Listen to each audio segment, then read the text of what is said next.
অবশেষে যখন কান ফাটানো আওয়াজ আসবে, এই আওয়াজ সেদিন মানুষ নিজের মা বাপ ভাই বোন সব থেকে বিচ্ছিন্ন হয়ে যাবে, সব একের থেকে আরেকজন পালায়ে যাবে, হারায় যাবে, কেউ কাউকে আর খুঁজে পাবে না।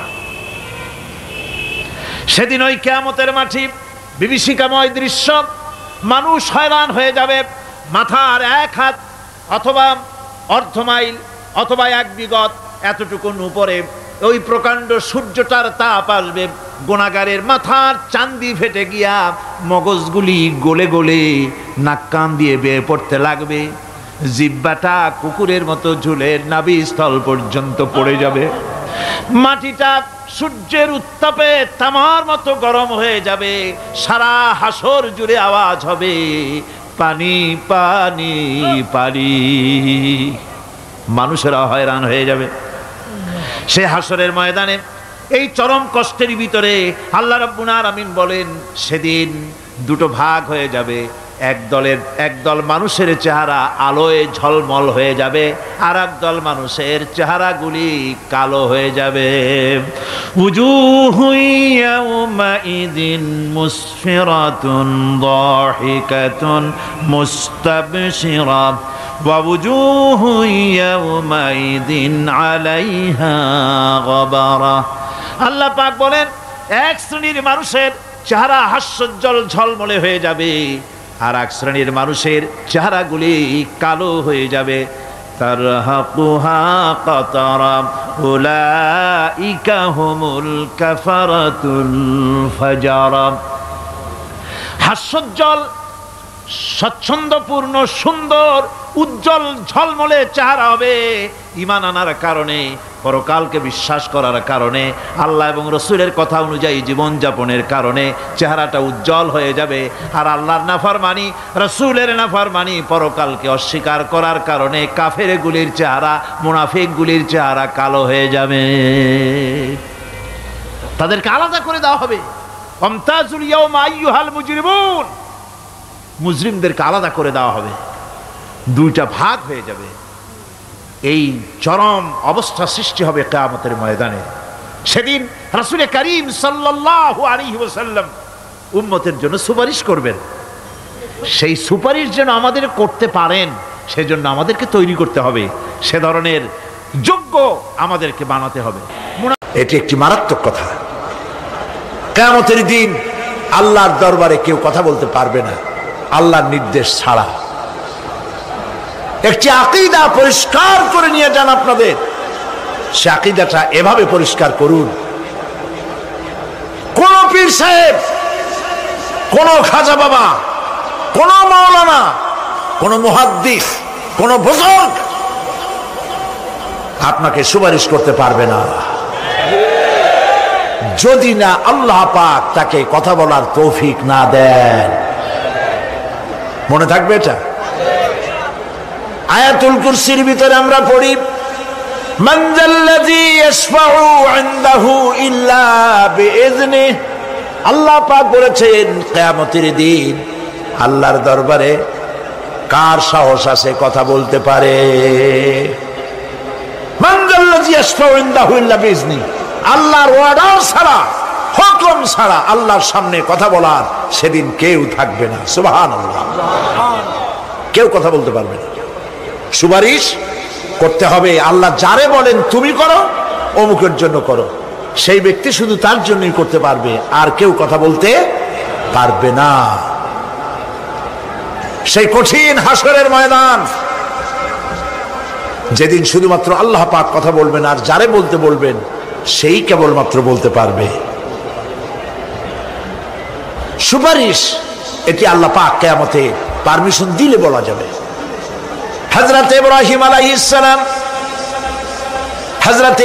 আলাইহিস সালাম কিয়ামতের দিন তার নিজের পিতা সম্পর্কে সুপারিশ করবেন। রব্বুল আলামিন, আমার আব্বার জন্য সুপারিশ করতেছি, মেহেরবানি করে জাহান্নাম থেকে তারে আপনি রক্ষা করুন।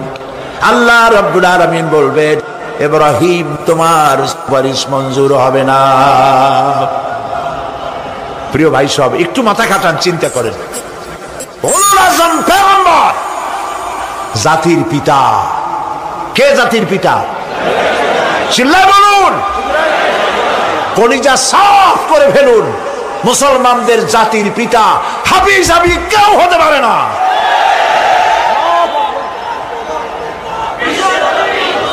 মিল্লাতা আবিকুম ইব্রাহিম, ইব্রাহিম আলাইহিস সালাম এই মিল্লাতের পিতা। সুবহানাল্লাহ। হযরত ইব্রাহিম আলাইহিস সালাম কিয়ামতের দিন বলবেন, আল্লাহ আমার আব্বার জন্য সুপারিশ করছি। আল্লাহ পাক বলবেন মঞ্জুর হবে না।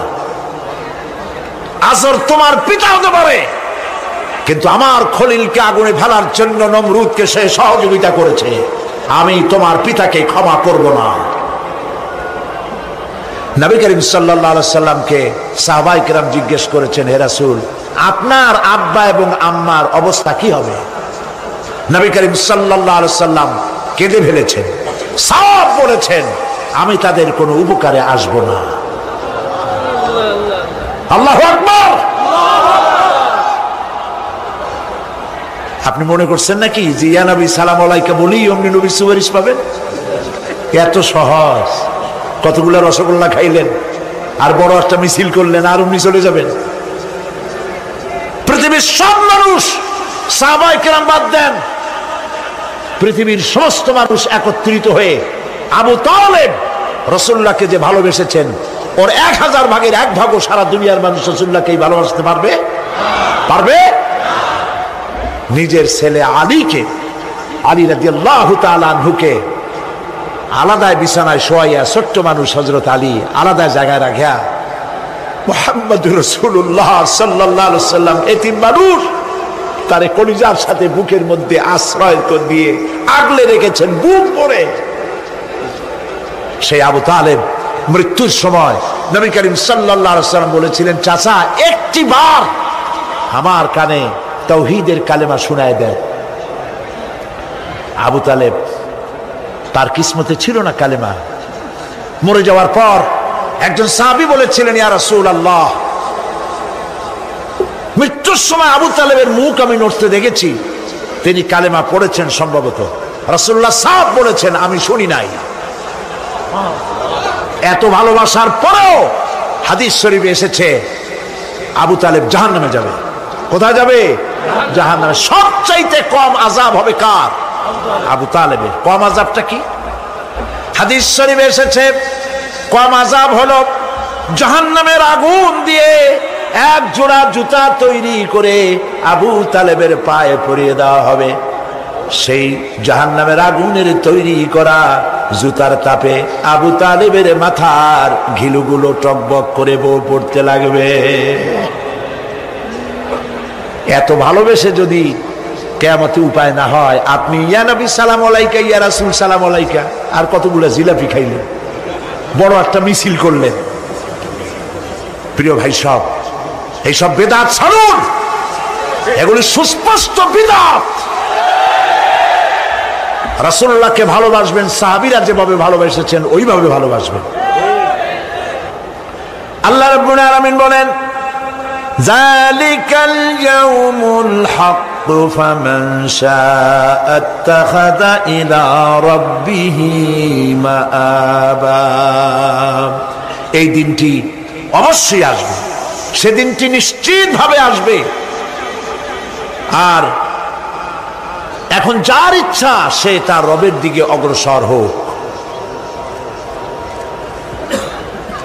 ইন্না আনজারনাকুম আযাবান করিবান ইয়াওমা ইয়ানজুরুল মার'উ মা কদ্দামাত ইয়াদাহু ওয়া ইয়াকুলুল কাফিরু ইয়া লাইতানি কুনতু তুরাবা।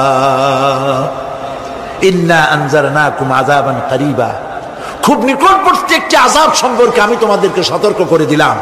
কে বলতেছেন? আল্লাহ পাক। লক্ষ্য করুন আল্লাহ কি বলছেন, খুব নিকটবর্তী একটি কঠিন শাস্তি, আযাব অর্থাৎ কিয়ামত, এ সম্পর্কে আমি তোমাদেরকে সতর্ক করে দিলাম। ইয়াউমা ইয়ানজুরুল মার'উ মা কদ্দামাত ইয়াদাহু, সেদিন প্রত্যেকটি লোক যা সে পাঠিয়ে দিয়েছিল এখানে, অর্থাৎ যা করেছিল সেগুলি সে দেখতে পাবে। আর তখন ويقول الكافر يا ليتني كنت ترابا।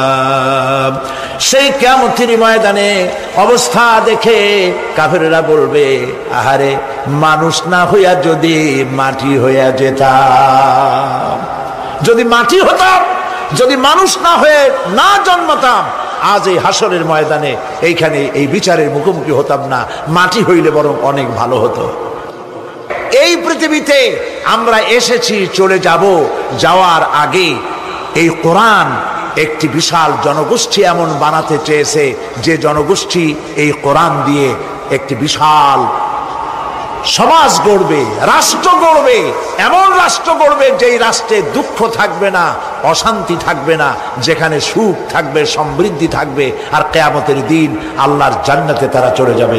তেমন একটি সমাজকে আমরা চাই। সবাই বলেন, সেরকম একটি সমাজকে আমরা চাই। প্রিয় ভাই সব, কিয়ামতের দিন আমরা যেতে চাই জান্নাতে। কোথায় যেতে চাই বলেন? জোরে বলেন। এই জান্নাতে যাওয়ার জন্য দুইটা কাজ করতে হবে। কয়টা কাজ? আল্লাহ রাব্বুল আলামিন বলেন, ফামান কানা ইয়ারজু লিকাআ রাব্বিহি ফালইয়ামাল আমালান সালিহান ওয়া লা ইউশরিক বিইবাদাতি রাব্বিহি আহাদা। আল্লাহ পাক বলেন, যে বাজারা আমার সঙ্গে দেখা করতে চায় কিয়ামতে, দুইটা কাজ করা লাগবে। বলেন কয়টা কাজ? একটা হলো নেক আমল। কি আমল বলেন? নেক আমল। নেক আমল কারে বলে? নেক আমল করতে হলে আবার দুইটা শর্ত লাগে। এক নম্বরে কাজটা করতে হবে আল্লাহরে খুশি করার জন্য। কারে খুশি করার জন্য?